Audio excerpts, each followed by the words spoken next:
Olá pessoal, seja muito bem-vindo ao Why Not 258. Olá pessoal, aqui é o vosso boy Ibrahimo. Sejam bem-vindos ao Why Not 258. Salute! Pessoal, aqui é a Rita, sejam bem-vindos ao Why Not 258. Fiquem ligados, mesmo nós. Beijo. Olá pessoal, sejam bem-vindos ao canal Why Not 258. Sigam a página. Pessoal, seja bem-vindo ao Why Not 258. Ficam ligados. Olá pessoal, seja bem-vindo ao Why Not 258. É isso aí, fiquem ligados. Oi pessoal, sejam bem-vindos ao Why Not 258. Se endividar muito facilmente e daí elas conseguem se endividar para fora dessa crise aqui. Mas o problema é que elas estão endividadas pra caramba e fizeram um monte de porcaria que elas não deveriam fazer. Shhh, cala a boca! Essa ideia não é politicamente conveniente você falar esse tipo de coisa. Deixa o pessoal se endividar, entendeu? Vai salvar as empresas, nada que mais dívida não possa resolver. E aí a dívida no mundo subiu aí de uns 35, 40 trilhões de dólares naquela época para hoje 60 trilhões de dólares. 20 tri foram adicionados. Isso porque foi... Como é que é, pessoal? Eu acabei de descobrir que juntando todas as dívidas que existem no mundo, todas elas dão cerca de 60 trilhões de dólares em dívidas. Sabem o que isso quer dizer? Isso quer dizer que provavelmente uma crise pior a que já passamos até agora poderá surgir, mais tarde ou mais cedo. Inclusive, muitos dizem que se calhar a economia está a sofrer por causa do coronavírus, etc, etc. Mas na verdade, o problema da crise já foi criado há muito tempo mesmo. Infelizmente ninguém admite isso, né? Ou são poucos que admitem isso. Bom, basicamente eu já expliquei como é que funciona a economia. Para quem é novo no canal já sabe o que é, Joe. Mas ok. Link está na descrição para os primeiros vídeos para poder perceber basicamente como funciona a economia, porque este é o 5º episódio da série Como Funciona a Economia do Why Not 258. E hoje iremos falar de crise. Eu sou Jordão Veloso, serei o vosso anfitrião, então inscrevam-se, comentem, deem like, partilhem e sugiram. Eu gosto de ouvir, receber sugestões. Ok. Bom, antes de entrarmos bem nesse assunto, eu gostaria de explicar basicamente o que é crise. Para quem não sabe, crise é uma alteração ou uma mudança brusca num acontecimento importante. Né? Uma alteração num acontecimento importante, para quem não sabe disso. Essas crises podem ser simbólicas ou físicas. Quando eu falo simbólicas ou físicas, pode ser, por exemplo, para quem conhece história, principalmente história da arte. Napoleão, quando foi para Egito, roubou... Eu não sei, esqueci qual é o nome daquela peça, mas ok. Roubou algo lá muito importante, algo que era muito importante aos egípcios e ele foi deixar no país dele, que é França nesse caso, né? Para quem já estudou de arte deve lembrar basicamente o que é isso aí. Então, quando se fala de física, pode-se falar em casos de escassez, por exemplo, que vamos olhar para a parte econômica, que é o que nós vamos abordar agora. Por exemplo, vamos olhar para uma situação específica de crise. Vamos olhar para o caso de Moçambique. Quando descobriu-se que haviam dívidas ocultas aqui em Moçambique, começamos a sofrer escassez, principalmente de emprego, o que consequentemente começou a gerar problemas de rendimento, de dinheiro, coisas que pessoas estavam a sentir. Eu não sei o que eu estou a falar, mas ok, é isso mesmo. É isso mesmo, né? Então, pode ser simbólica ou física, como eu disse, né? Pode ser algo que só está nas nossas mentes, que é algo cultural, etc, etc. E pode ser algo físico, algo que nós sentimos, né? Nós sentimos escassez de comida, por exemplo, e outras coisas por aí. Bom, para caso da economia, como eu já disse, crise é uma alteração, né, importante num evento, num acontecimento, em alguma coisa. Para nosso caso específico, seria uma alteração na economia, uma alteração brusca na economia, mais ligada à escassez ou à falta de alguma coisa, né? Falta de dinheiro, falta de emprego, ou também pode ser, como eu posso explicar isso? Se olharmos para a situação em que um país que produz muito, depois exportava muito para outros países, de repente os países pequenos vendiam essa certa coisa, para de importar aquelas coisas e decide fechar o deal. Tipo, já não quero mais saber dessas cenas.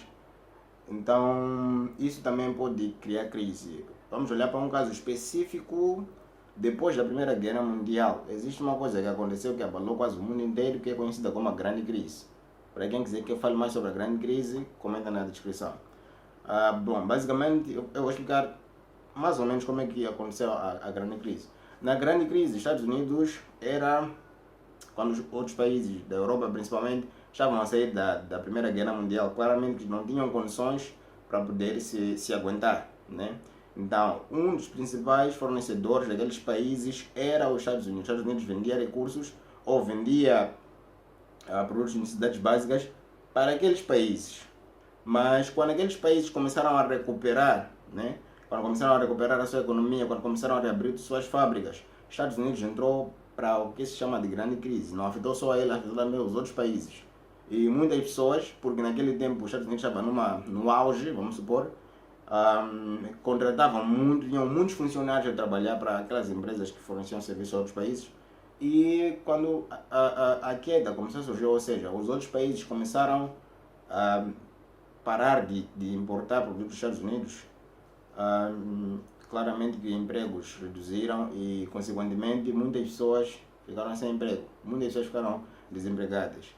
E como já conhecemos, aquela coisa dos filmes que nos contam e nós não acreditamos às vezes, mas que é verdade, os Estados Unidos, não sei se foi ele que criou, mas acabou surgindo a Segunda Guerra Mundial, né? Que foi causado pelo Adolf Hitler, ele é que foi responsável por isso.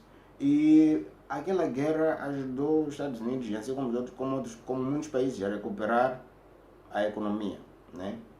Mas hoje, nessa pesquisa que estou a fazer agora, eu já vinha fazendo as pesquisas já há muito tempo, mas hoje acho que faltava mesmo isso para gravar esse vídeo. Descobri que, na verdade, o que aconteceu foi que os bancos, os grandes bancos, o que fizeram basicamente aquilo que eu expliquei no primeiro e segundo episódio, né? De como funciona a economia. Para quem se lembra, acho que vai se lembrar disso, quando eu disse que o Estado estava em crise, porque não produzia nada, e contas começaram a subir, etc, etc. E acabaram entrando para a inflação, porque o Estado decidiu criar mais dinheiro para pagar as dívidas que tinham. E, consequentemente, a economia do país desceu, porque o valor da moeda desceu e o valor dos produtos acabou subindo, né? Acabaram criando a inflação. Então, o que eu quero dizer com isso? É tipo, ou quando eu falei sobre bancos também, depois para o Estado poder reduzir moedas, decidiram dever mais dinheiro à população, que era para tentar equilibrar a economia do país. Mas as dívidas nunca acabavam, sempre criavam novas, e aconteceu basicamente a mesma coisa na grande crise. O que aconteceu é que os bancos reduziram, eu acho que vocês perceberam um bocadinho no princípio do vídeo, é um vídeo que eu estou a ver aqui, deixa eu dizer só o título do vídeo. Bom, o título do vídeo é "O pior da crise econômica está vindo, 600 trilhões de dólares em dívida". Esse vídeo está num canal, né, do YouTube, quem quiser pode ir ver lá, eu acho que irei colocar o link na descrição também. O canal é Ideias Radicais, então quem quiser ver esse vídeo pode ir ver, onde ele explica basicamente porque que a pior crise está por vir, e é basicamente isso que eu quero explicar também, né? É basicamente o que ele disse, mas eu já vinha estudando isso há um tempo e acabei por descobrir que a situação não está fácil, né? Então, voltando, os bancos do mundo inteiro decidiram sentar para facilitar aqueles empresários que estavam aí para falência, que dando mais dinheiro a eles, ou seja, criar mais dívida a eles, mas dessa vez reduzindo as taxas dos juros. Basicamente era uma estratégia só para fazer pessoas ficarem mais endividadas, por isso eu não gosto de bancos. Existem dois tipos de crises, né? De crise econômica, e são classificadas em crise de recessão econômica, que é caracterizada como uma crise econômica mais curta, sendo detectada assim que um determinado país apresenta quedas no PIB por mais de 2 trimestres consecutivos. Para quem não sabe o que é PIB, PIB é Produto Interno Bruto, ou seja, um país que faz exportações, por exemplo, quando ele está a exportar, qual é a capacidade do próprio país, né? Então, quando essa capacidade reduz é uma crise classificada como uma crise baixa, né? Curta, que dura pouco tempo depois desaparece. E tem outra que é chamada de depressão econômica. Essa depressão econômica, deixa eu só ler aqui o que diz. Diz que a depressão econômica é mais severa e duradoura, representada por uma queda ainda mais acentuada na economia por um período mais longo que pode chegar até 4 anos. A mais famosa delas provavelmente é a Grande Depressão, que assolou os Estados Unidos e consequentemente o resto do mundo, e ainda na primeira metade do século passado. É aquela que eu disse, né? Eu disse grande crise, mas é grande depressão. É isso aí, grande depressão. Eu estive errado. Desculpa.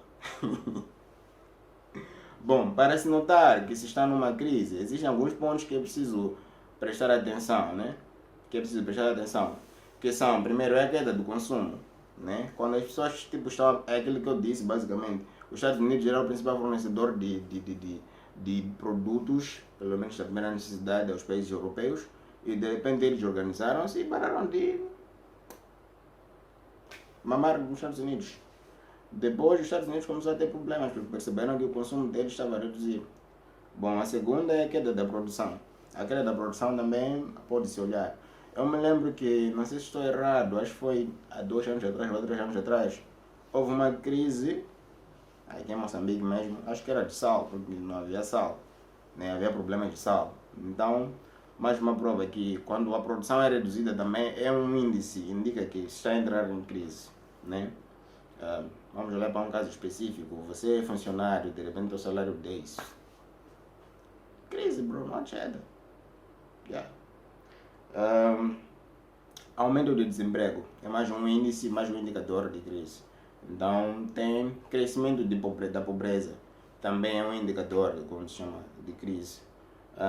Queda nos investimentos é outro indicador de crise. Então é preciso lembrar, né, nos 2 primeiros episódios, quando eu expliquei basicamente como é que isso funcionava, porque eu expliquei isso lá atrás, né? De uma forma, acho que é quase a mesma coisa, mas aqui já que estamos a focar mais nisso, e estamos a falar mais de casos específicos como da grande queda, não só da grande queda, falamos aqui que provavelmente a pior crise de todas está por vir. E eu tenho a certeza que nós não estamos preparados para isso, né? Então, bom, eu acho que já falei muito, são cerca de 13 minutos até agora, então eu acho que vou parar por aqui, né?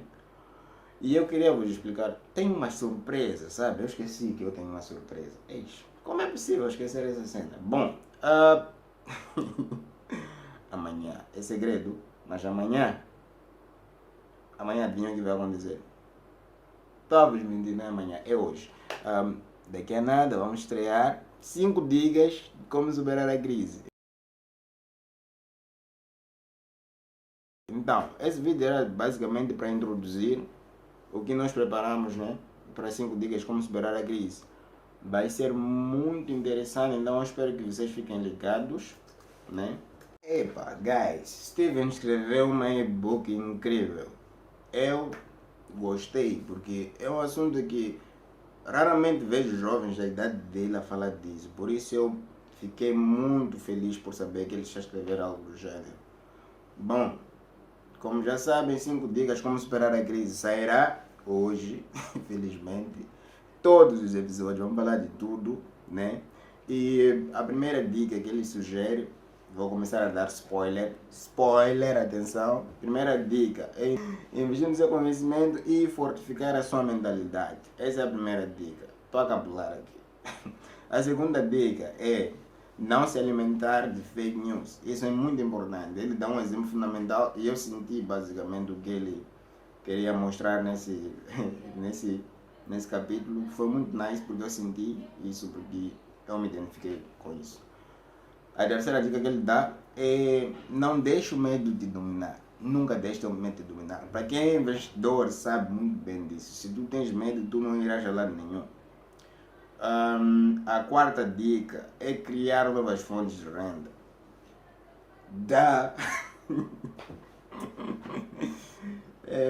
Quinta dica, oriente-se e visualize o fim da crise. Então, comecem a preparar, porque daqui a nada vamos sentir crise de verdade. Essas dívidas que estamos a criar tem preço e claramente as pessoas estão a dar dinheiro, não estão a dar em vão, estão a dar porque querem fazer mais dinheiro. Esses caras são genius, man, e vocês não vão perceber isso. Crise só veio para iluminar a nossa life, man. Pode até parecer estranho. Eu olho crise como se fosse... Aliás, crise de situações boas, né? Como se fosse um gráfico de como se chama? Comprimento de onda. Aquele que sobre 10 em física, para quem estudou, sabe? Sempre faço essa comparação. Parece que sempre tem uma mão que vem para nos ajudar. Tipo, uma mão invisível que estabelece as coisas. Se as coisas são pior, essas coisas podem ser dívidas também. Mas, por favor, não façam dívida. Vamos lutar. E, please, aqueles que aí são da minha geração, as pessoas que são da minha geração, que estão a ver esses vídeos aqui, aprendam alguma coisa, please, porque eu acho que nós somos capazes de mudar as coisas. Mas só vamos mudar se nós soubermos quais são as fragilidades que nós temos. Uma delas são as dívidas que os nossos pais não a economizar, nós temos que nos responsabilizar por isso, né? Como é que nós vamos recuperar? Como vamos resolver isso? Nós temos que aprender a fazer isso. A evolução de um país não depende do governo, depende de nós. Então, please, guys, please, vamos estudar a economia do país, vamos tentar perceber, principalmente todos eles são businessmen, que pensam em ser homens de sucesso um dia. Estudem isso, estudem a estabilidade, como é que o país está, e tudo isso que eu quero fazer aqui, please, tentem aprofundar, porque eu estou explicando as coisas na superficialidade. Se vocês forem a pesquisar, vão perceber que existem mais detalhes sobre isso. Por exemplo, eu tenho certeza que você que está a ver agora não sabe quando é que Moçambique tem dívidas. Eu não vou dizer, porque eu não sei.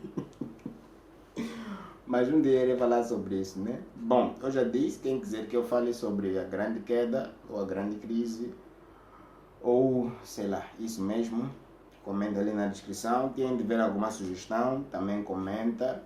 O canal está a crescer, hoje eu abri só 137. Ai, estou feliz. Convidem lá vossos amigos a darem like, a curtir, a subscrever-se e a acompanhar. Yeah. E se quiserem conversar comigo, e-mail está lá embaixo, o número está lá embaixo, falamos. O Why Not 258 é nosso.